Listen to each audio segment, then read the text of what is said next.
Many important things in a few sentences. I think we have to break down each of what you said.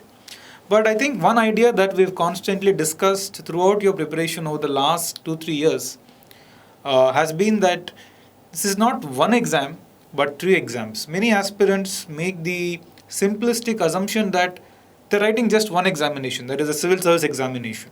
But from the beginning, we had stuck to the position that this is not one but three exams. They're not just three levels, but there are also three examinations that have to be tackled. So, how did that help you? How did this insight play an important role in your preparation? True, sir. This is a very big insight because this is not just three. This is not an exam with different exams at three levels, but three different exams. That's how I would see it. I call it different because the way one reads for those exams, one prepares for them, and approaches them is totally different. For prelims, it is more about an unorganized, loose study of wide variety of things. So the entire preparation for prelims is to ensure that you would be able to eliminate options in the exam. But for mains, that's not the case. For mains, it's a very structured, organized preparation so that you are able to write 250 or 150 words answer. And this answer should be like hitting the bull's eye. So having the right amount of keywords, examples, case studies, statistics, conclusions, introductions, a very good body. So mains is extremely thoroughly, very organized preparation that demands from the aspirant. And coming to the interview, that's a different ball game again. So this exam is three different exams or three different games with three different strategies. That is how I would see it. And after realizing this, what happens is an aspirant understands the importance of time because majority of aspirants today prepare for mains between prelims to mains, and before prelims they only prepare for prelims. So after getting or just before getting 207, I understood that my rank that year will not be a very good rank. So immediately after mains, I started preparing for next year mains. So mains got done in January. I sat from February for preparing for next year mains. So that's how after gaining a perspective on the exam, my preparation in effect changed a lot.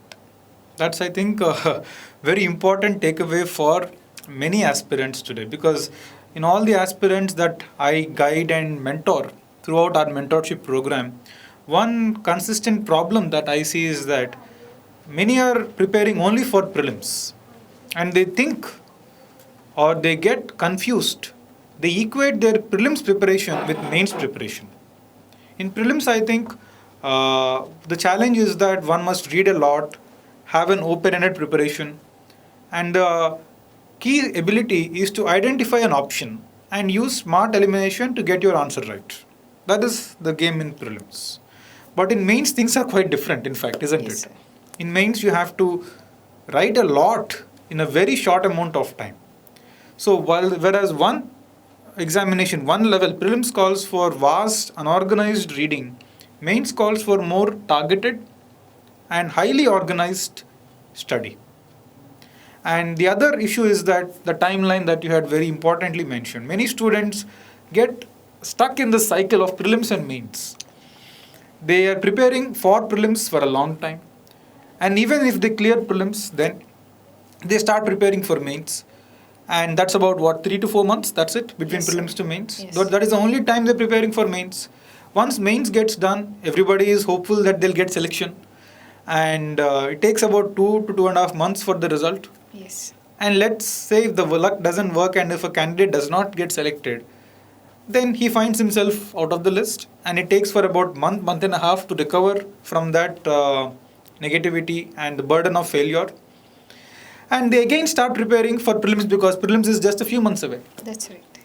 And again, if they clear prelims, they give only another 3-4 months to mains. So what I see many of the aspirants doing or being helpless is that they're preparing for prelims all the time, and the only time when they're preparing for mains is After prelims. after prelims, 3 to 4 months. And that 3 to 4 months is a extremely stressful period, no doubt. I mean, you're running against the clock constantly. There is pressure to finish optional on one hand, essay on another hand, ethics, and then GS.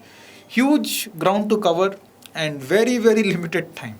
That's right, sir. It's like So- playing ODI every day in a test match time frame, where for 3 months you are playing ODIs. Very true. So, but what I found very interesting is how you could escape this cycle. So I think the one important takeaway for many aspirants from Sanjana Madam's example is that she wrote mains in January 2021 for the Civil Service Examination 2020. The mains was in Jan 2021. And after finishing the mains, she realized that she had to do things differently this attempt. So, and she felt she may get some rank, but not the top rank.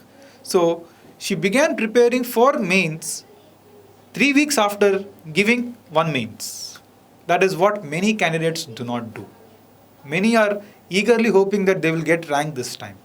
The interesting aspect is that Sanjana Madam actually got rank in that mains, but she felt there is a high chance she may have to write the exam once again, and she continued to prepare for mains even after writing one mains. So after writing the mains in 2021 January, she began preparing for the next attempt immediately after the mains. So she got 207. In the result came in September, but by then she had already been prepared for the subsequent attempt. That's the reason I think how you could get 37th rank immediately again Yes. after getting 207. Yes, because after in that attempt, in the 37 rank attempt, there was only 87 to 85 days gap Between the prelims prelims and mains. and I took 78 days for the preparation.